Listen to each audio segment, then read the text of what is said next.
Since free agency started the last couple of weeks, I've noticed a very interesting trend. Vikings fans have been extremely critical on general manager Rick Spielman, who has been there since 2012 as full-time GM. And now I wanted to ask the question, is he the worst thing having the Vikings since Herschel Walker? Or is he the guy that will finally end the Super Bowl curse? Let's talk about it. Skol Vikings, let's win this game. Skol Vikings, honor your name.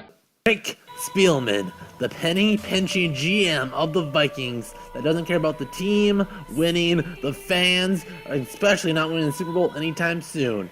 Or is he? Let's talk about him. The thing that I want to talk about more than anything is, what will he be? Is he on the hot seat? Is this the year that he has to prove that he is actually a good GM, or that he's just the worthless position holder that is in the seat right now? So let's talk about it and talk about the two things that GMs are most known for: free agency and the NFL draft. So let's first talk about free agency, because that's obviously the hot topic this time of the year. So I want to start this part of the video by talking about a little misconception that many fans have, is that you can throw as much money as you want to players. If you're the highest bidder, they will come to you, and that's just not true at all. This isn't Madden where it's just a bidding war. This is real life, where people have more than a few things on their mind when they decide where they want to go.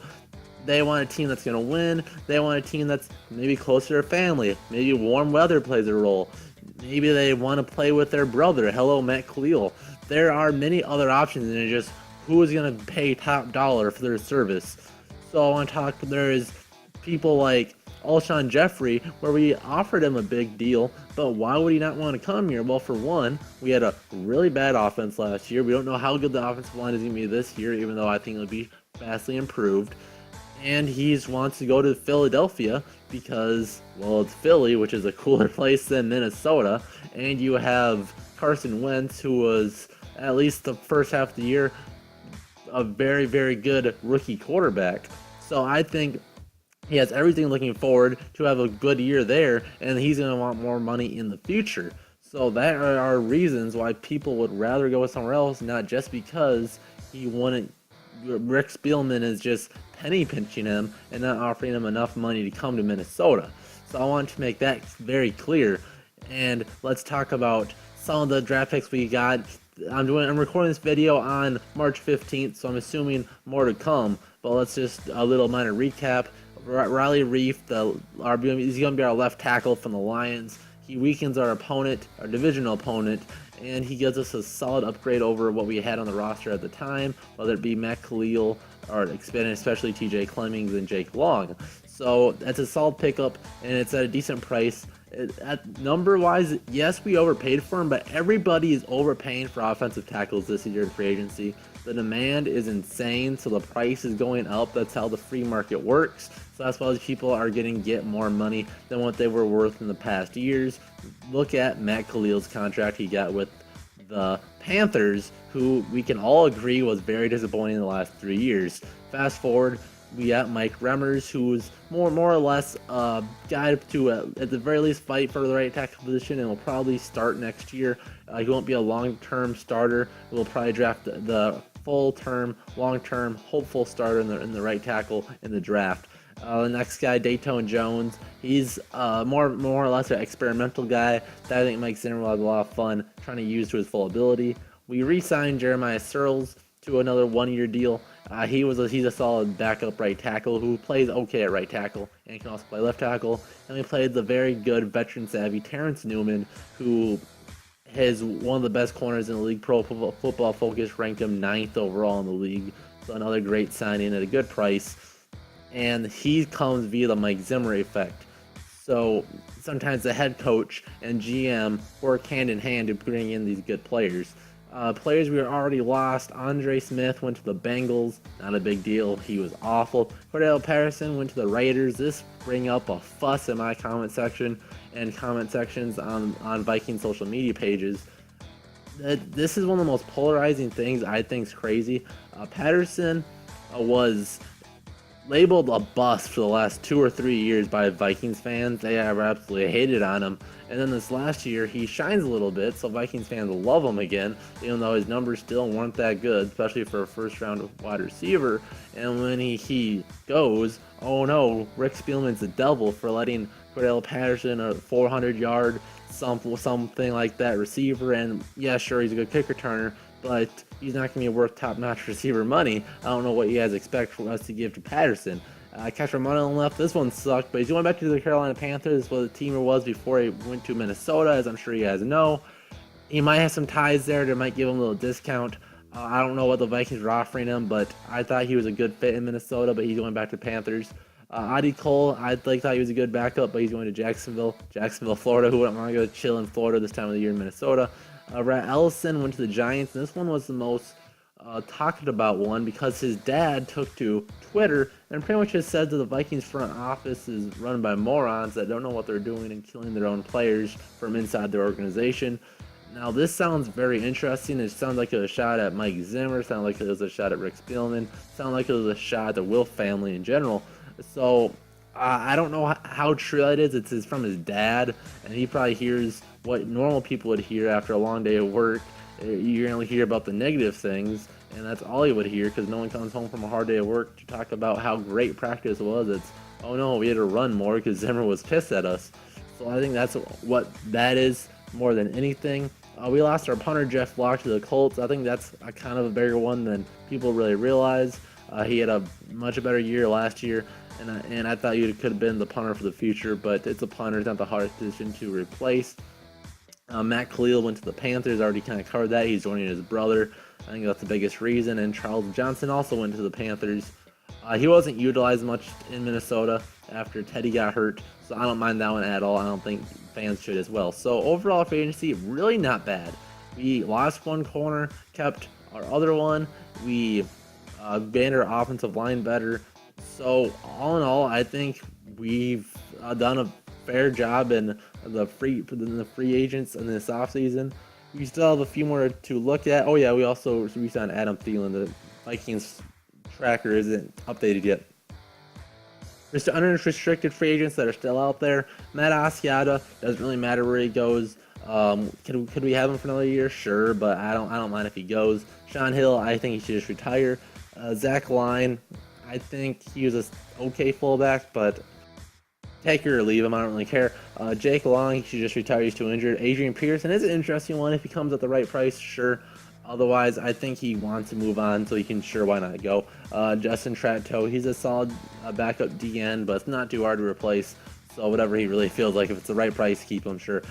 So really not, I don't think there's really any reason to think that Rick Spielman is blowing this offseason by any means.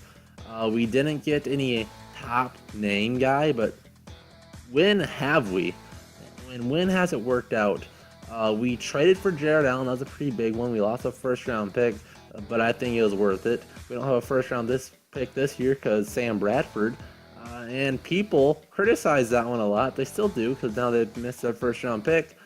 But he set the single-season completion percentage rating during having the worst O-line in perhaps the history of the NFL. Give the man a break. And he outplayed Aaron Rodgers his first game in purple. The man played as good as he could, and I think first round pick value is in the realm of how good Sam Bradford played.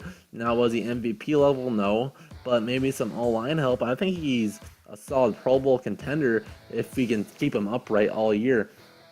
And that's why we got guys to protect him. That's why we've already signed 3 linemen, including Jeremiah Searles. So now let's look at our roster and look at how good he's been drafting. I think this is the best way to do it. So let's take a gander and check out our roster. So let's go through this. This is on Orlads. You can just look up Vikings depth chart. It's one of the first 3 options there. It gives you on the right number is the year we got them, or first number if they're drafted. So if an example, Stephon Diggs drafted year 2015 in the 5th round. Adam Thielen, unrestricted free agent, year 13. So let's go through this and see how well he drafted just based off how many good first round picks we have on our team, or round we have anyway. So let's look at there. Adam Thielen, unrestricted free agent, a good pickup, but he's from Minnesota. That wasn't too much of Rick being a good scout, but just Adam Thielen being around our team, right? Stephon Diggs, 5th round, great pick by Spielman. He is a blossom star. I love the pick. Then we go through. Willie Beavers is the first one at right guard. I don't think he's done much. I don't think that's a very good pick. Kyle Rudolph, 2nd round, great pick. Sam Bradford from the trade, that kind of counts towards draft picks. Jerick McKinnon, 3rd round. That's debatable whether or not he's worth a 3rd round pick. Now let's look at our defense and talk about all this 1st round pick power we have on there. Sharif Floyd, when he's healthy, he's worth a 1st round pick, but his injury problems lately might make fans angry and say he should slide out. But how's a GM supposed to nurse everything back and make him tougher? Maybe that's something you should see more in the interviews, but I don't think it's really up to Spielman to 100% know he's going to be injured. Anthony Barr, 2-time Pro Bowler, I think his 1st round pick. He declined a little bit last year, but I think he's generally getting back on track. Eric Hendricks, 2nd round pick, very phenomenal player. Harrison Smith, perhaps the best safety in the league, 1st round pick. And Xavier Rhodes, 1st round pick, who's another guy, perhaps best cornerback in the league. So looking at that, there's no way you can say Rick Spielman's bad at drafting. Sure, he's had some duds. His first one was Ponder. Of course, that's a dud. Matt Khalil's kind of up in the air. He was a Pro Bowler his 1st year, and now his 6th year, he's going to get paid a ton. So you could say that was a good pick, too. So let's compare that to the Patriots roster. So let's look at how many 1st round picks they have in their offense. They have 1 Nate Soldier. They have a 2nd round pick in Gronk, and that's just the 2. So we didn't draft a single guy on our offense that's starting. We have Kyle Rudolph, who was in the 2nd round, and that's just like Gronk. I think we all agree that Gronk is a better value 2nd round pick.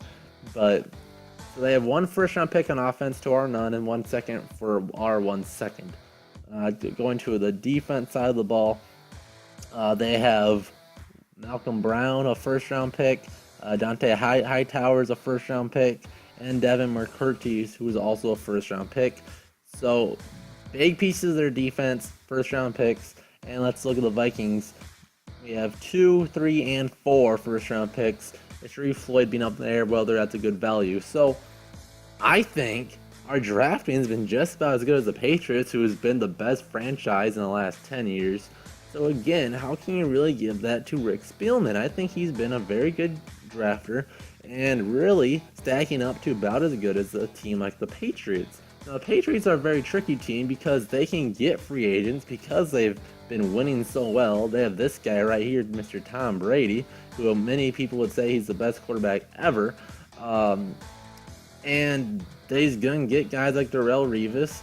Bill Belichick's the best coach and GM in the league right now. Not many people would argue that. And so they're going to make those deals. They're going to get the players they want. And it's going to make people want to go there because they've been winning more. So they're going to get those extra pieces. And that's why the Patriots have been doing so well. And it helps them do well in the future because people are going to keep wanting to come. So they're going to get people on discounted deals. And they're going to get people to come there and play hard because they know they have a really good chance of winning the Super Bowl. Unlike the Vikings, who've never won one in their whole franchise that is trying to scratch its surface. So if you want to look at other 1st round or other great value picks for the Vikings, you can look at Danielle Hunter, who's one of the best players on their defense. You can look at Trey Waynes, who I think is coming into his own. And you have Laquan Treadwell, who's another guy people are pointing at as a bust, but I think it's too close to call. He's been in the league 1 year and he was injured all year. So there we have it.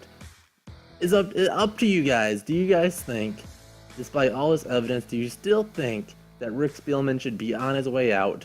I think he's been way too much good to the team to say that he should go. I think he should stay because Rick, man, he's got so much of his team together. It's up to the coaching staff, and my God, can we get ourselves a conditioning coach that doesn't kill all of our linemen?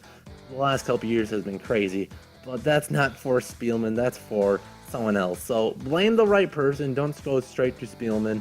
That's my thought. I want to know your thoughts in the comment section below. See you guys in the next video.